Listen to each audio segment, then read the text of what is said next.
Namaskar, this is Atish Kumar and I welcome you to my YouTube channel English by Atish Kumar. In this video, we are going to discuss what is the reason behind it. 22nd. So, degree English में होती हैं तीन: tall, taller, tallest, positive, superlative and comparative. I repeat, positive, comparative and superlative. तो positive हो गई toll, comparative में ER लगा करके उसकी, टॉल में ER लगा करके उसकी कंपैरेटिव होगी, और सुपरलेटिव डिग्री में EST लगा करके, टॉल में EST लगा करके उसकी सुपरलेटिव हो गई। Positive, comparative and superlative. और डिग्री तो पढ़ाई लिखाई में भी होती हैं कि किसी के पास 10th की डिग्री है, किसी के पास 12th की डिग्री है, किसी के पास BA की और किसी के पास PhD की। और डिग्री एक मैथ में भी होती है कि ये 90 डिग्री का एंगल है और ये 100 डिग्री का। और एक मौसम में भी डिग्री होती है कि आज 30 डिग्री टेम्परेचर है, और एक पुलिस में भी डिग्री होती है 3rd डिग्री टॉर्चर। सभी की स्पेलिंग सेम होती है, DEGREE, डिग्री। तो इंग्लिश में तो होता है टॉल, टॉलर, टॉलेस्ट, बट पढ़ाई लिखाई में 10th, 10thest क्यों नहीं होता, या फिर मैथ में 90, 90th क्यों नहीं होता, या फिर टेम्परेचर में भी 30, 30th क्यों नहीं होता। आई रिपीट, जब इंग्लिश में टॉल, टॉलर, टॉलेस्ट होता है तो फिर पढ़ाई लिखाई में 10th, 10thest क्यों नहीं होता। तो डिग्री का मतलब होता है level of extent. I repeat, degree का मतलब होता है लेवल ऑफ एक्सटेंट। किसी चीज़ का लेवल बढ़ गया तो उसकी डिग्री बढ़ गई, लेवल घट गया तो डिग्री घट गई।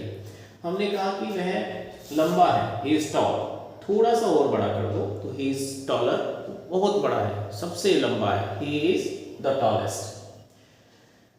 बट पढ़ाई लिखाई में 10th, 10thest क्यों नहीं होता। तो जैसे अगर किसी लाइन का ये मिड पॉइंट है, आई रिपीट, ये मिड पॉइंट है, ये बीच में, तो ये एंगल हुआ 180 डिग्री। I repeat, 180 degree. और अब ये हुआ 90 डिग्री। I repeat, 90 degree. तो 90 डिग्री, 180 डिग्री, और ऐसे चलते हुए ये 270 और यहाँ पर 360, और 360 के बाद दोनों का लेवल क्या हो जाता है, इक्वल। लेवल क्या हो जाता है, इक्वल। और जब लेवल इक्वल हो गया तो फिर डिग्री क्या हो गई, 0। आई रिपीट, डिग्री क्या हो गई, 0। इसलिए मैथ में 0 के बाद 1 2 3 4 5 6 90 डिग्री एंगल, 180 डिग्री, और 270 और 270 के बाद 360, और 360 के बाद 0। क्यों? दोनों का लेवल इक्वल हो गया। आई रिपीट, दोनों का लेवल क्या हो गया, इक्वल। तो इंग्लिश में तो हमारे पास टॉल के बाद एक अगला वर्ड है टॉलर। आई रिपीट, इंग्लिश में हमारे पास टॉल के बाद कोई दूसरा वर्ड नहीं है। टॉल के बाद कोई दूसरा वर्ड नहीं है कंपैरेटिव का, इसलिए उसमें ER लगा करके हमने टॉलर कर दिया, और सुपरलेटिव के लिए टॉलेस्ट कर दिया। तो टॉल, टॉलर, टॉलेस्ट। इंग्लिश में हमारे पास कोई वर्ड नहीं है, सिर्फ एक वर्ड होता है पॉजिटिव का, तो उसी का हमने ER लगा करके कंपैरेटिव बना दिया और इसी का सुपरलेटिव बना दिया, EST। बट पढ़ाई लिखाई में हमारे पास बहुत सारे वर्ड होते हैं, जैसे 10th, फिर 11th, फिर 12th। 10th, 11th, 12th। अगर मान लो पढ़ाई लिखाई में भी हमारे पास 10th के बाद 11th ना होता, 10th के बाद 11th ना होता, 12th ना होता, तो फिर 10th, 10thest हो जाता।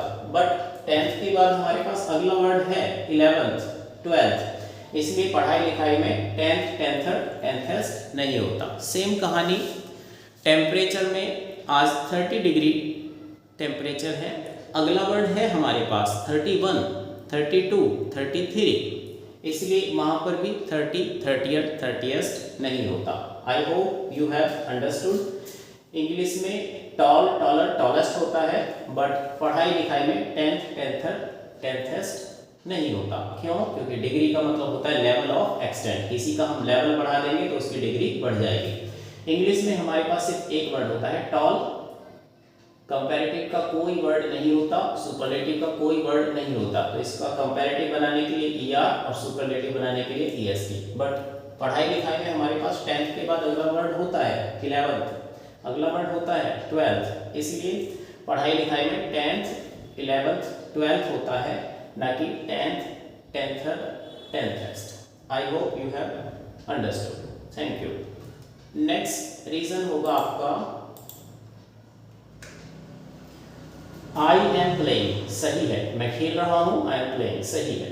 आई एम फाइटिंग, मैं लड़ रहा हूँ, सही है। बट अगर हम बोले the team is playing, team खेल रही है, सही है, but the team is fighting, team लड़ रही है, गलत। क्यों? जानने के लिए देखिए नेक्स्ट वीडियो। Thank you.